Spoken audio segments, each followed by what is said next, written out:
Advento, dentro da festa de Santa Luzia, nós estamos dentro de leituras muito especiais.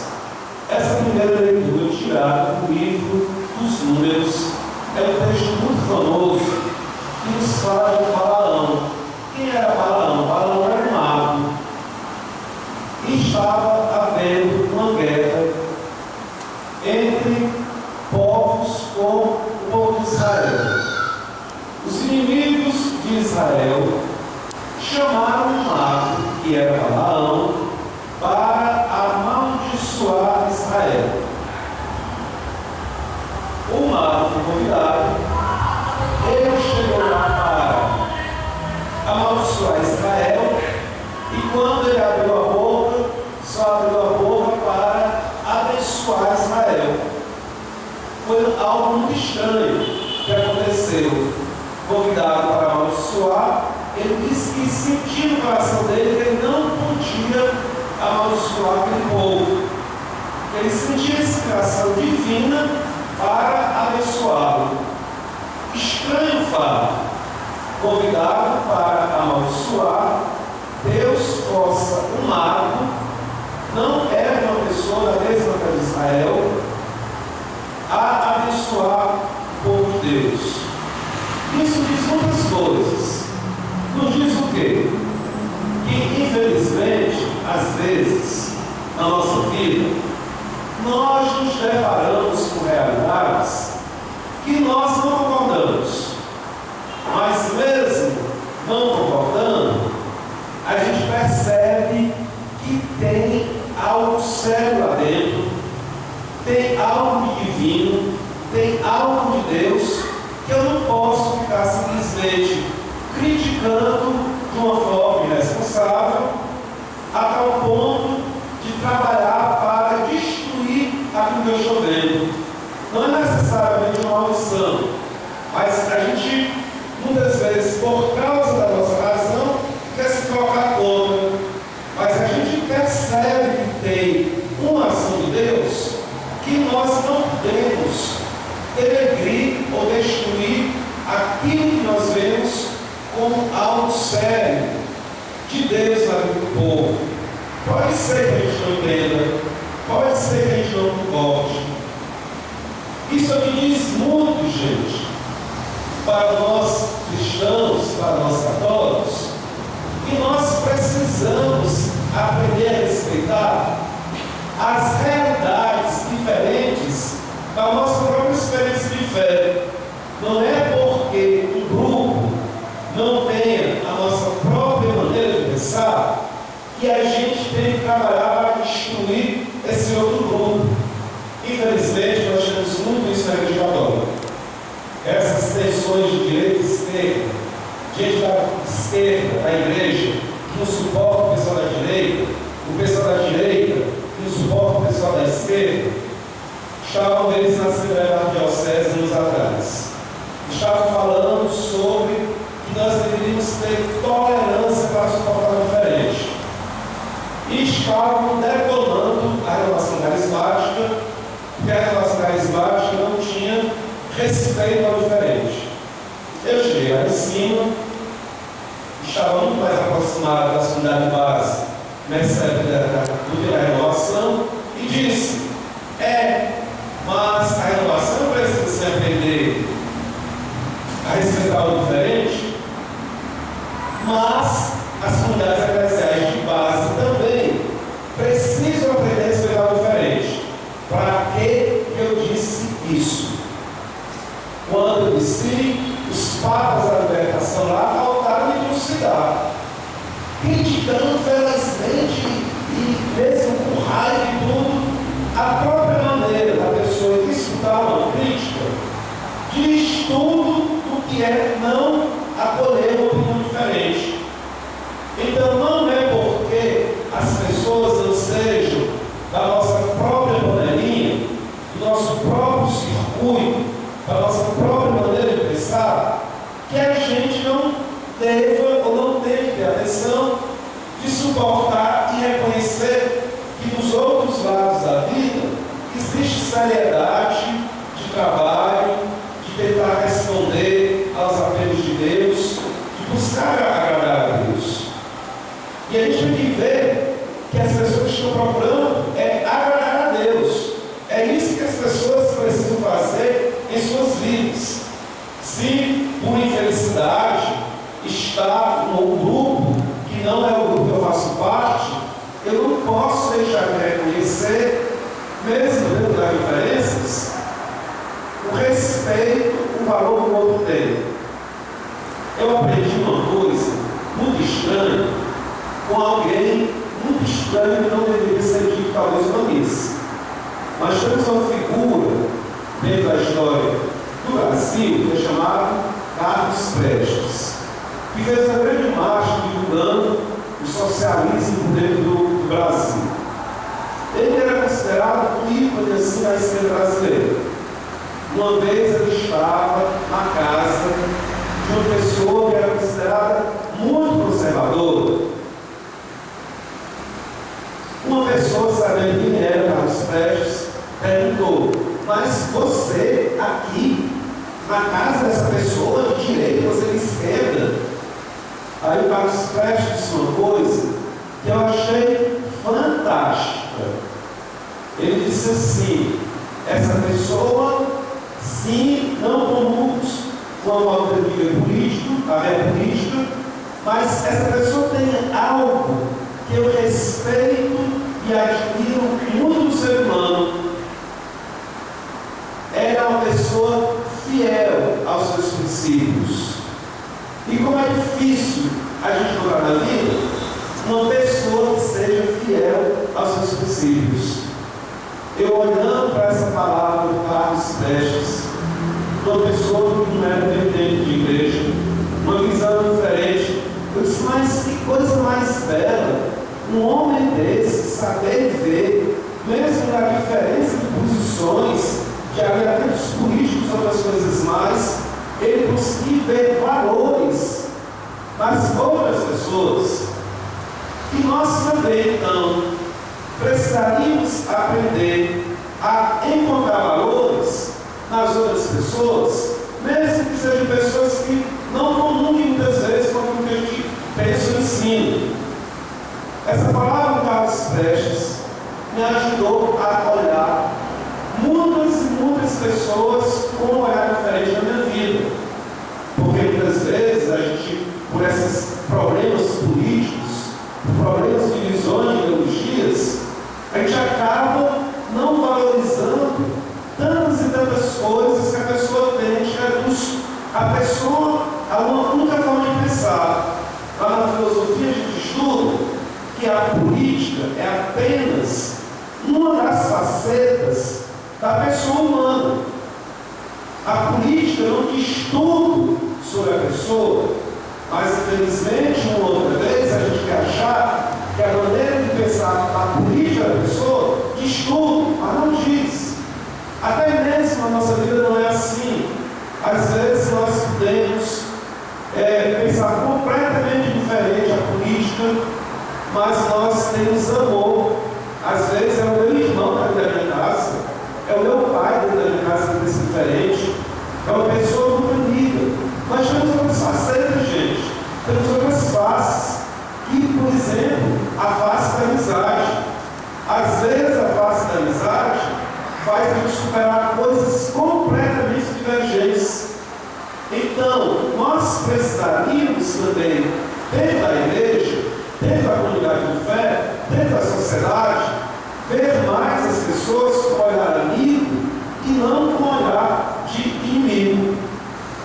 Então, essa situação aqui do Balaão abençoando algo que é totalmente diferente dele, que foi apresentado para ele como inimigo, vendo então que tinha a presença de Deus naquela situação, que bom seria que nós pudéssemos também fazer essa experiência. Diante das divergências da vida, a gente vê que, por outro lado, tem muito de Deus, que quem sabe, até de uma forma mais verdadeira do que a gente está vivendo. Nós estamos também, novamente, dentro do testemunho de São João Batista.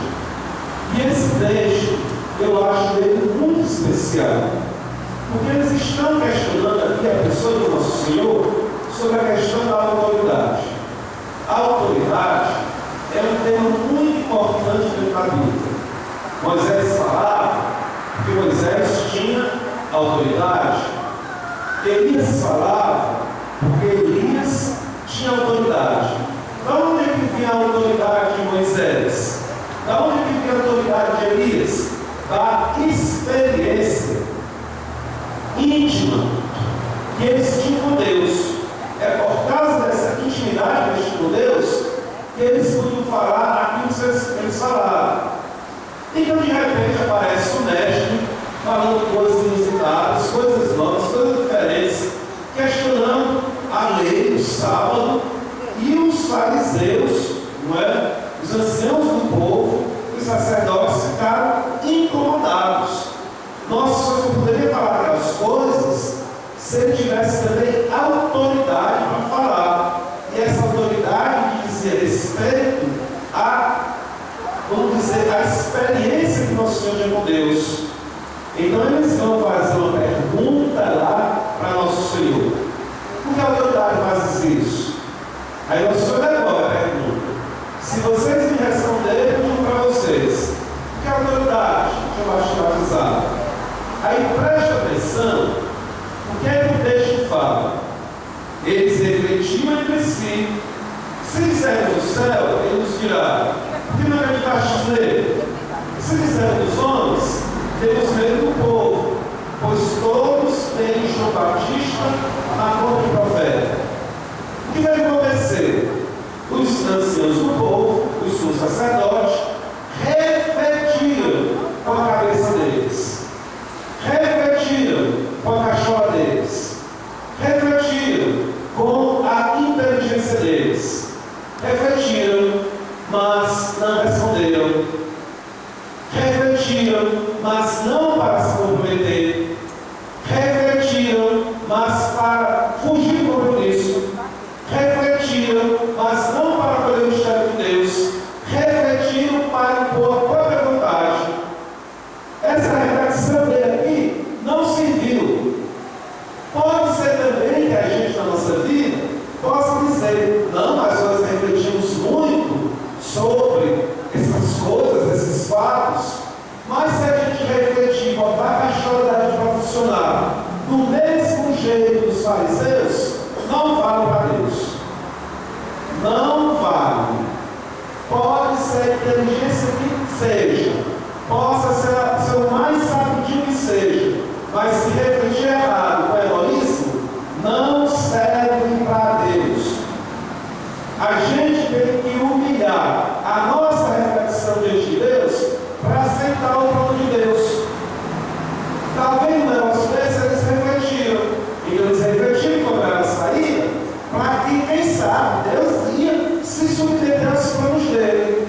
Tem muita gente que é assim, encontra desculpas porque Deus tem que se dobrar à sua própria vontade. E não o ser humano, a criatura, o filho, a filha se dobrar à vontade de Deus. Essa reflexão não serve. Não adianta se desculpar que conversou com A, com B, com C, com D, com N pessoas, com muitas pessoas. Mas se refletiu e não se abriu a vontade de Deus, reflexão zerada. Zerada. Então, não basta refletir. Agora, quando eles souberam a resposta, eles disseram: não sabemos. Não sabemos por quê? Porque eles não queriam se comprometer. Agora é muito interessante, eles não queriam se comprometer, mas se sentiram o direito de questionar os outros, se sentiram o direito de questionar a ação do mestre. Mas como eles não queriam se comprometer com nada e queriam criticar o mestre, como as pessoas não querem se comprometer com nada e querem se sentir o direito de reclamar ou de questionar ou de criticar, se a pessoa quer criticar, participe, se comprometa, porque tem uma coisa muito bonita. Estamos aqui com a OAB. O pessoal hoje quer saber do direito, mas todo direito acompanha o dever. Todo dever acompanha o direito, todo direito acompanha o dever. Você quer criticar, quer ter o direito, quer isso aqui? Pois assuma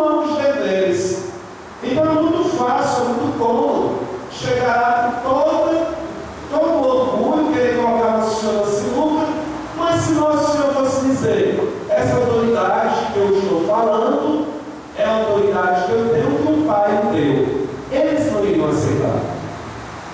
Eles demonstraram que eles estavam completamente fechados. A pergunta do Senhor dizia que se eles tivessem abertura para o plano de Deus, eles entenderiam que aquilo que João Batista estava fazendo era de Deus. Então o Senhor poderia falar, mas a resposta deles significava, a resposta deles significou um fechamento total ao plano de Deus. Infelizmente, gente, disse isso ontem, nós podemos ser católicos fariseus. Nós podemos ser cristãos fariseus. E nós devemos ter um cuidado profundo disso, porque na verdade não existe católico cristão fariseu.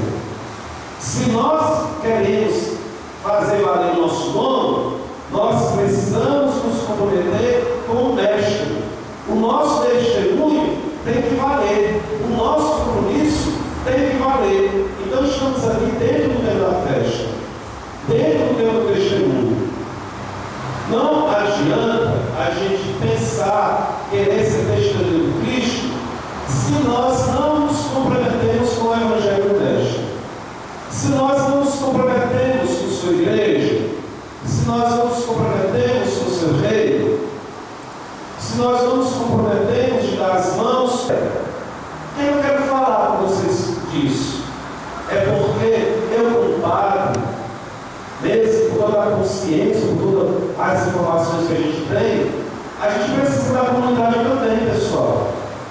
Tem horas que a gente está difícil para a gente. Se não tiver uma pessoa que ajude a gente a fazer a caridade, a gente não consegue dar um passo. Assim como eu, em outros momentos, ajudo as pessoas a fazer a caridade, e as pessoas estão precisando, como o Padre Emílio, outras vezes também o Padre precisa ser ajudado. Mas o que eu quero falar é que nós precisamos nos ajudar uns aos outros. Porque se nós não nos ajudamos uns aos outros, nós não vamos para frente. Se nós não nos comprometemos, se nós não temos solidariedade, se nós não nos damos as mãos, a gente, para ser cristão sozinho, isolado, não dá. Não dá. Porque os desafios, os problemas são inúmeros. Não dá para ser cristão fora da igreja, fora da comunidade. Não existe cristão fora da igreja. Porque esse negócio de pensar que eu posso ser cristão sem me comprometer em meu individualismo, isso não é a fé de Jesus Cristo. Pode ser qualquer coisa por aí, mas não é a fé do Evangelho. Então nós precisamos também, para dar o nosso testemunho, dar as mãos uns aos outros. Eu preciso de vocês. Vocês precisam de mim. E eu preciso mais de vocês do que vocês de mim. Nós precisamos uns dos outros. E nós precisamos nos apoiar para poder viver o Evangelho. É isso que nós queremos. Então, esse testemunho que nós queremos renovar diante do testemunho de Santa Luzia, nós precisamos também reconhecer as nossas limitações, os nossos pecados, os nossos limites e pedir a Deus a graça, a força, para que a gente sempre também encontre companheiros, amigos e amigas que nos ajudem a dar o verdadeiro testemunho de fé. Que cada um de nós possa ser um para o outro ânimo do testemunho do Cristo ressuscitado. Louvado seja nosso Senhor Jesus Cristo. Façamos as nossas preces.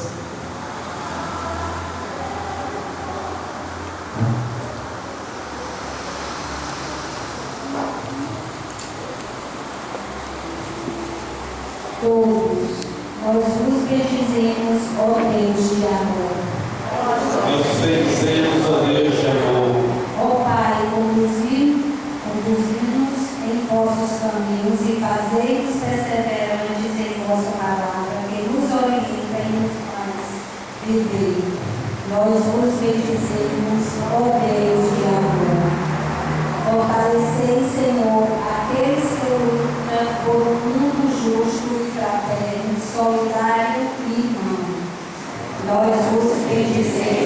só Deus de amor. Dai, ó Pai, à vossa igreja a força e a inspiração necessárias para que ela anuncie com alegria e dedicação vossa palavra de vida e de redenção. Nós precisamos fazer de amor.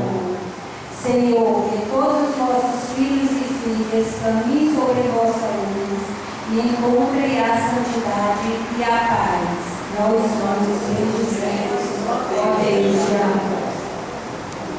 Tudo isso nós pedimos a Deus em nome do teu Filho, Jesus Cristo, Senhor nosso. Amém. Canta a prestação das ofertas.